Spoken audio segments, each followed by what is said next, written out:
नमस्कार दोस्तों, कथाएं और कहानियां में आपका स्वागत है। आज की हमारी कहानी सिर्फ एक कहानी नहीं, बल्कि जिंदगी के उस कड़वे सच का आईना है जिससे हम में से कई लोग गुजरते हैं। जब इंसान हर तरफ से हार जाता है तो क्या सच में कोई चमत्कार होता है? आइए सुनते हैं हमारी आज की कहानी, ईश्वर का हिसाब। रात के 1:30 बज चुके थे। दुनिया सो रही थी, लेकिन रमन की आंखों से नींद कोसों दूर थी। वो एक पुरानी मेज पर अपना लैपटॉप खोले बैठा था। सामने एक डायरी रखी थी जिसमें वो घर के खर्चों का हिसाब जोड़ रहा था। रमन पेशे से एक अकाउंटेंट था। दूसरों की कंपनियों के लाखों करोड़ों के बही खाते और बैलेंस शीट वो चुटकियों में मिला देता था। लेकिन आज अपनी जिंदगी की बैलेंस शीट उससे मैच नहीं हो रही थी। कंपनी घाटे में चलने की वजह से उसे पिछले 3 महीने से आधी सैलरी ही मिल रही थी। राशन का उधार, बिजली का बिल और सबसे बड़ी चिंता उसके 7 साल के बेटे आरव की स्कूल फीस। कल फीस जमा करने का आखिरी दिन था और अगर पैसे नहीं भरे गए तो आरव को फाइनल परीक्षा में बैठने नहीं दिया जाएगा। रमन के दाहिने पैर में करीब 10 साल पुरानी लिगामेंट की चोट थी। वैसे तो वो ठीक थी, लेकिन जब भी तनाव या थकान बहुत ज्यादा बढ़ती तो उस पैर में एक टीस उठने लगती थी। आज रात वो शारीरिक दर्द उसकी मानसिक बेबसी को और बढ़ा रहा था। रमन ने हताशा में अपना सिर दोनों हाथों के बीच थाम लिया। उसकी आंखों से एक गर्म आंसू छलककर डायरी के पन्नों पर गिर पड़ा। तभी दरवाजे की हल्की सी आहट हुई। उसकी पत्नी सुनीता कमरे में आई। उसने रमन की सूजी हुई आंखें और मेज पर बिखरे कागज देखे। वो बिना कुछ कहे रमन के पीछे खड़ी हो गई और उसके कंधे पर हाथ रख दिया। रमन की आवाज भर्रा गई। उसने बिना पीछे मुड़े कहा, सुनीता, मैं हार गया हूं। मैंने हर दरवाजा खटखटा लिया, दोस्तों के आगे हाथ फैलाए, बॉस के सामने एडवांस के लिए गिड़गिड़ाया, लेकिन कहीं से कोई इंतजाम नहीं हुआ। मैं एक नाकामयाब पिता हूँ। कल सुबह जब आरव स्कूल जाने के लिए तैयार होगा तो मैं उससे आंखें कैसे मिलाऊंगा? सुनीता ने रमन का हाथ अपने हाथों में लिया और बेहद शांत स्वर में बोली, आप अकेले नहीं हार रहे हैं रमन, हम दोनों इस मुश्किल में साथ हैं। और नाकामयाब वो होता है जो कोशिश नहीं करता। आपने अपनी तरफ से सब किया। जब इंसान के सारे रास्ते बंद हो जाते हैं तब ऊपर वाले का दरवाजा खुलता है। कल सुबह उठकर एक बार मंदिर हो आइए। कुछ मांगने मत जाना, बस अपना मन हल्का कराना। अगली सुबह रमन भारी कदमों से मोहल्ले के पुराने हनुमान मंदिर की तरफ चल पड़ा। रात भर जागने और तनाव के कारण उसके दाहिने पैर में हल्का सा लंगड़ापन आ गया था। वो धीरे धीरे चलते हुए मंदिर पहुंचा। सुबह की आरती खत्म हो चुकी थी। मंदिर परिसर में एक अजीब सी शांति थी। रमन जाकर सीढ़ियों के एक कोने में बैठ गया। उसने आंखें बंद की और हाथ जोड़ लिए, लेकिन उसके होठों पर न कोई मंत्र था और न ही कोई शिकायत। उसने मन ही मन पूरी शिद्दत से कहा, हे ईश्वर, मैंने अपनी पूरी जिंदगी में कभी 1 रुपए की बेईमानी नहीं की। अपना काम पूरी ईमानदारी से किया, किसी का हक नहीं मारा। फिर मेरे हिस्से में इतनी बेबसी क्यों आई? आज मैं आपसे पैसे मांगने नहीं आया हूँ, बस इतनी ताकत दे दीजिए कि मैं अपने बच्चे की सूनी आंखों का सामना कर सकूं। या तो मुझे कोई रास्ता दिखाओ या मेरे अंदर का ये भ्रम तोड़ दो कि ईमानदारी का कोई मोल होता है। वो काफी देर तक उसी अवस्था में बैठा रहा। न जाने क्यों, पर उस मौन प्रार्थना के बाद उसके सीने का भारीपन थोड़ा कम होने लगा था। उसने गहरी सांस ली, भगवान को प्रणाम किया और वापस घर जाने के लिए मुड़ा। रमन ने अभी 2 कदम ही बढ़ाए थे कि अचानक एक तेज आवाज आई, अरे बेटा, जरा मदद करना। रमन ने झटके से पीछे मुड़कर देखा। एक बुजुर्ग आदमी जो करीब 70 साल के रहे होंगे, मंदिर के बाहरी चबूतरे के पास फिसलकर गिर पड़े थे।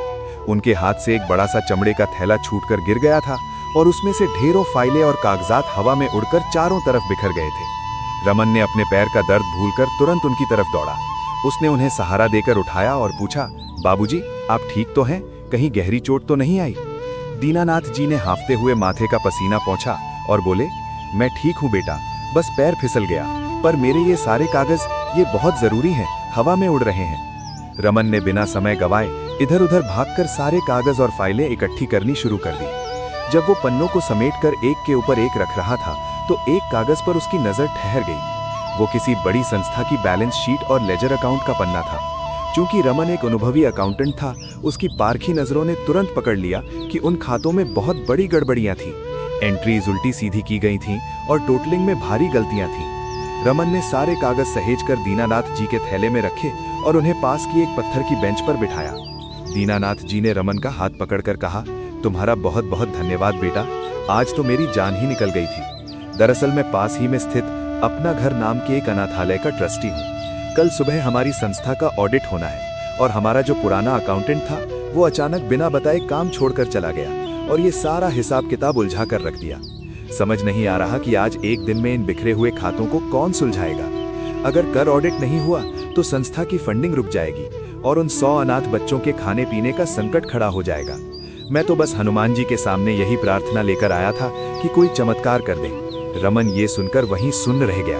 उसे लगा जैसे हवा का चलना और घड़ियों की सुइयां एक पल के लिए रुक गई हों।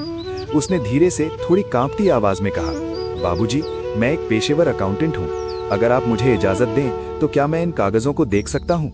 मैंने अभी देखा इसमें कई लेजर एंट्रीज गलत हैं। दीनानाथ जी की आंखों में जैसे किसी ने उम्मीद का दीप जला दिया हो। उन्होंने आश्चर्य से पूछा, सच? तुम अकाउंटेंट हो? बेटा, अगर तुम आज रात तक ये सारा काम पूरा कर दो तो तुम मुझ पर और उन 100 बच्चों पर बहुत बड़ा उपकार करोगे। मैं तुम्हें इस काम की पूरी फीस जो किसी बड़े सीए को दी जाती है अभी एडवांस में दे सकता हूँ। बस तुम ये मेरा काम कर दो। दीनानाथ जी ने अपने कुर्ते की अंदरूनी जेब से एक लिफाफा निकाला और रमन के हाथ में रख दिया। रमन ने झिझकते हुए लिफाफा खोला। अंदर कुछ नोट थे। रमन ने जब उन नोटों को देखा तो उसकी आंखों से आंसुओं की धारा बहने लगी। लिफाफे में जो रकम थी वो आरव की स्कूल फीस की रकम के बिल्कुल बराबर थी। न 1 रुपया कम, न 1 रुपया ज्यादा। उसे तुरंत सुनीता की बात याद आ गई। जब इंसान के सारे रास्ते बंद हो जाते हैं तब ऊपर वाले का दरवाजा खुलता है। रमन समझ गया कि ईश्वर का हिसाब किताब इंसानों की बैलेंस शीट से बहुत अलग होता है। वो आसमान से पैसों की बारिश नहीं करता, बल्कि सही समय पर सही इंसान को आपके सामने खड़ा कर देता है। रमन ने आसमान की तरफ देखा, आंखों में छिपे आंसुओं को पोंछा और मुस्कुराते हुए दीनानाथ जी से बोला, चलिए बाबूजी, आपका हिसाब मैं आज ही सुलझा देता हूँ। दोस्तों, हमारी जिंदगी में कई बार ऐसे मोड़ आते हैं जब हमें लगता है कि हमारे चारों तरफ घना अंधेरा है।